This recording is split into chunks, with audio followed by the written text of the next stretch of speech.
Have you ever wanted a place where you can learn, relax, and be entertained all at once? Well, you've just found it. Welcome to my channel, where every video is created with passion and creativity. Stick around, hit subscribe, and let's explore something amazing together. The coffee maker sputtered at 6:14 in the morning, same as always. I was standing at the kitchen counter in my socks, watching the cup fill, when my wife walked in already dressed. Not dressed like she was heading to work. Dressed like she was heading to work. Dressed like she was heading somewhere she wanted to be noticed. It was a Tuesday. "You have a thing today?" I asked. She grabbed her keys off the hook. "Lunch with the girls. I told you last week." She hadn't told me last week. I would have remembered, because lately I'd been paying attention to everything. The way she checked her phone face down. The way she laughed differently when she thought I wasn't in the room. The way she'd started wearing her hair down again after 3 years of ponytails. "Have fun," I said.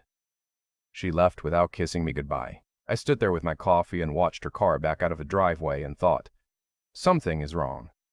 Not the vague, nagging kind of wrong that married men talk themselves out of, the specific, settled kind that sits in your chest like a stone and doesn't move no matter how many times you tell yourself you're imagining things. My name is Leonard. I'm 51 years old. I spent 22 years as a high school history teacher and 8 years married to a woman named Gwen. We had a house in Lakewood, Ohio that we'd renovated ourselves, a golden retriever named Biscuit, who I'd had since before I met her, and the life that looked, from the outside, exactly like what you'd want. I need to tell you how it started because it didn't start with her going to lunch on a Tuesday. It started about 5 months before that and my colleague's retirement party. Doug Ferris, 30 years in the district, AP World History. The kind of teacher students actually come back to visit. Retired in April. The school threw him a party in the gymnasium. Finger food, a slideshow, the works. I brought Gwen because she'd met Doug before and they got along fine. At some point during the evening, I went to refill our drinks, and when I came back, Gwen was talking to a man I didn't recognize. Not unusual. She was social, always had been. What was unusual was the way she touched his arm when she laughed. Light, quick, like it was already a habit. I handed her the drink. She introduced him. "This is a friend of Beth's." Beth being a teacher from the English department. He just moved to the area. His name was Kevin. Early 40s, broad shoulders, the kind of easy confidence that comes from never having had to try very hard at anything. He shook my hand and smiled and said he'd heard a lot about me. From whom, I didn't ask. The drive home was normal. Dinner the next night was normal. Everything was normal for about 2 more weeks, and then it started being not normal. Little things first. She started going to the gym in the evenings instead of the mornings. Started taking longer on her phone in the bathroom. Started mentioning Beth's name more often, the way you mention someone when you're using them as cover. I want to be honest here. I didn't confront her right away. Part of that was fear. Part of it was that 22 years of teaching teenagers to think critically had somehow not prepared me to think critically about my own marriage. And part of it, the part I'm least proud of, was that I just didn't want it to be true. So I watched. I paid attention. I started noticing things I had trained myself not to notice. In June, she came home from one of her gin nights, and the smell was wrong. Not perfume, not sweat, just wrong. The specific wrongness of someone who has been somewhere they shouldn't and is hoping you won't notice. I noticed. I didn't say anything that night. I lay there in the dark after she fell asleep and I made a decision. I was going to find out exactly what was happening before I said a single word. Because if I was wrong, I didn't want to blow up my marriage over paranoia. And if I was right, I wanted to know the full shape of it before she had a chance to manage the story. I started being very calm, deliberately, almost aggressively calm. The kind of calm that is not peace, but its opposite. The stillness of someone who has decided. I called an old friend who worked in IT and asked him, hypothetically, how someone might look at the location history on a shared phone plan account. He told me hypothetically, and I thanked him, and that night I looked.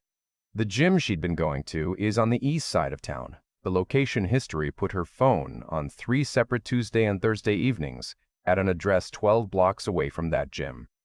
A residential address. I looked it up. It was Kevin's apartment. I sat with that information for 4 days. I went to work. I taught the French Revolution and the causes of World War I. I came home and made dinner. I walked Biscuit around the block. I slept in the same bed as my wife and said nothing. 4 days. On the fifth day, I called a lawyer named Paul Whitman, who a colleague of mine had used 2 years earlier. I told him I needed to understand my options. He told me what I needed to know. Then I started making preparations that had nothing to do with confrontation and everything to do with protection. Our joint savings account had a balance I won't put a specific number on, but it was meaningful, significant. Money from the sale of my parents' house 3 years ago, money I put in because we talked about eventually buying a second property. I moved half of it, my half, documented into a new account in my name only, on the advice of my lawyer. This is the part a lot of people skip when they tell these stories. They get so caught up in the emotional confrontation that they forget their finances are about to become a legal situation. I didn't skip it. I also took photographs of the house, every room, every improvement documented, because almost everything in that house came from my money or my labor or both. Then I waited. In July, she told me she was going to a bachelorette party for her coworker Rachel in Columbus. Weekend trip. Leaving Friday. Back Sunday. I said, "That sounds fun. Tell Rachel congratulations." She left Friday morning with a rolling suitcase and a wave. I looked at the phone plan that night.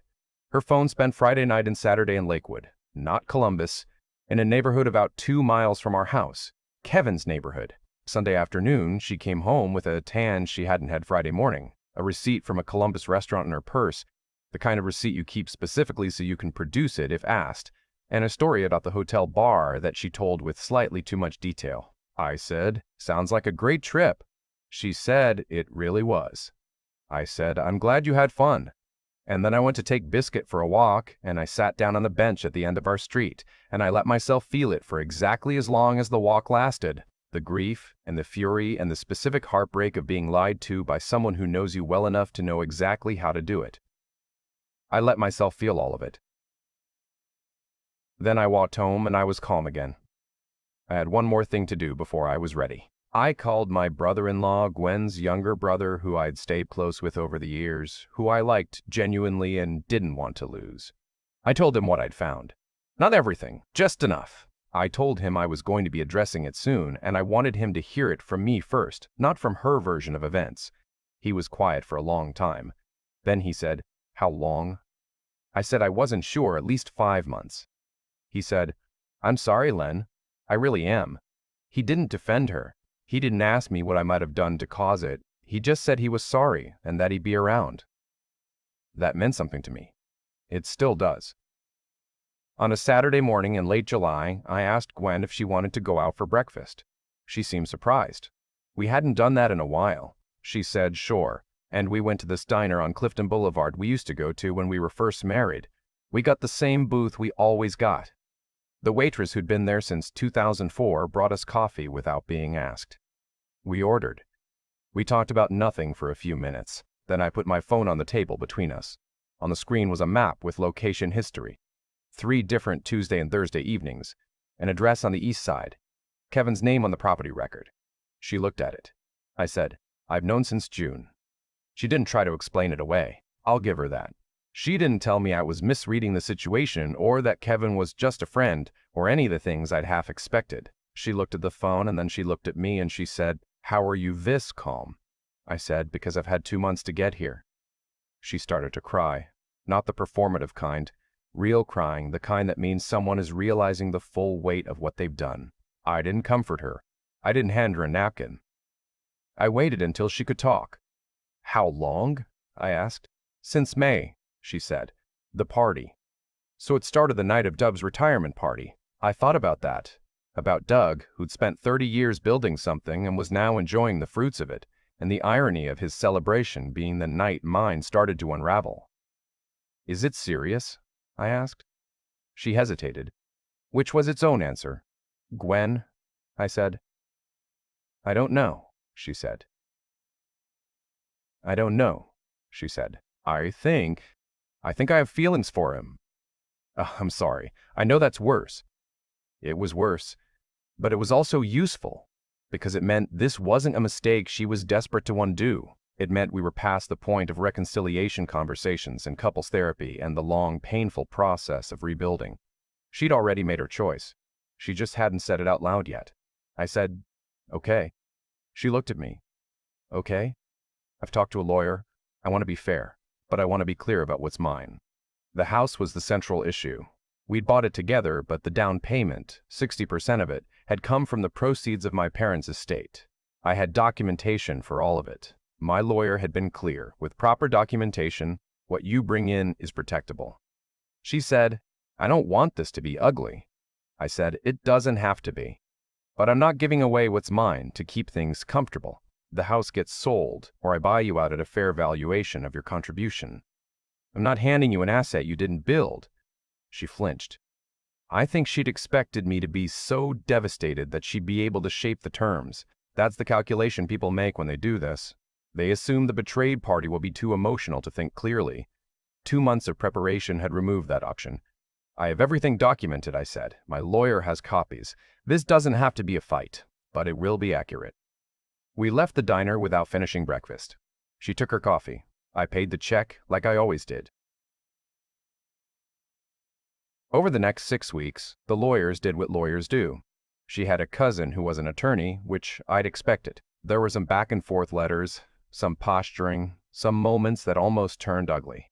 But here's what happened because I'd been calm, because I'd prepared, because I hadn't let the emotional devastation become financial devastation. The outcome was fair. I bought her out. She got a check that reflected exactly what she'd put in, not $1 more. I kept the house. I kept Biscuit. She moved in with Kevin in August. I found this out because her brother told me, not because I was keeping track. He still calls, by the way.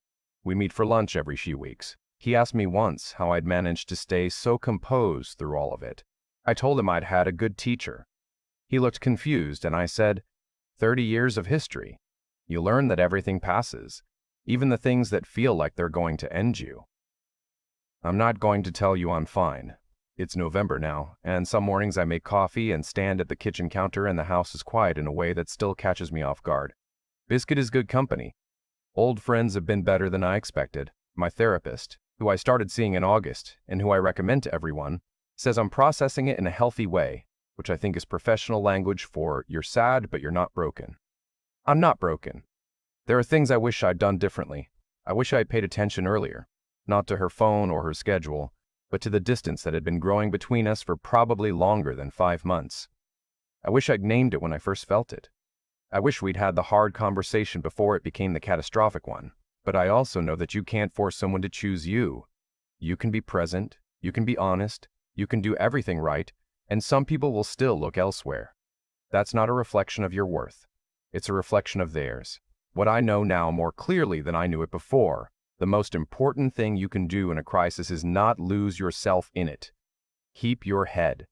Protect what's actually yours. Don't make permanent decisions from temporary devastation. I made my decisions slowly, carefully, with documentation, and the house I renovated with my own hands, the house where Biscuit still sleeps at the foot of the bed, the house I've been in for 11 years. That house is still mine. Some things you don't give away just because someone expected you to. People ask me sometimes why I didn't explode, why I didn't confront her the night I smelled something wrong, or the morning after I pulled up the location history, or any of the 100 moments in between when I knew exactly what was happening and said nothing. They expect the story to have a scene, raised voices, slammed doors, the dramatic confrontation where everything comes out at once. There was a scene. It just happened in a diner booth on a Tuesday morning, quietly, over coffee that neither of us finished. And the reason it went that way, the reason I walked out of that marriage with my house, my dog, and my dignity intact, is that I made a choice very early on to let my head lead and let my heart wait. That's not a natural thing. I want to be honest about that. For the first week after I saw Kevin's address on that location history, I was not calm. I was something closer to the opposite of calm. I lay awake running through scenarios, imagining confrontations, feeling that specific fury that comes from being deceived by someone who knows you well enough to do it carefully. I felt all of it, but I'd spent 30 years teaching history to teenagers, and history has a way of teaching you back. Every story I'd ever put on a board, every empire that collapsed, every leader who fell, came down to the same pattern. The person who reacted from emotion lost. The person who responded from strategy survived. I'd said that sentence to 17-year-olds for 3 decades. Sitting in my own kitchen at 2 in the morning, I finally understood it in my bones. What Gwen was counting on, whether she knew it consciously or not, was that I'd be too devastated to think. That's the quiet calculation behind these situations. The person doing the betraying has had time to prepare emotionally. They've already rehearsed their version. If you react immediately, you're playing on their timeline, in their frame, and you will lose ground you can't get back. I refuse to do that. The 2 months I spent preparing, talking to Paul, moving the documented funds, photographing the house, speaking to Gwen's brother, those weren't 2 months of suppressing pain. There were 2 months of making sure that whatever I was feeling didn't cost me things I'd actually built. There's a difference between processing grief and letting grief make your decisions. I tried to grieve on the bench at the end of the street and decide at the kitchen table. What I came out of this believing, more than anything, is that integrity is not about being the better person in some abstract moral sense. It's practical. When you handle a hard situation with honesty and precision, when you don't manipulate, don't hide assets, don't try to punish, you make it very difficult for anyone to rewrite the story later. Gwen could not say I'd been unfair. The documentation made that impossible. The calm made that impossible.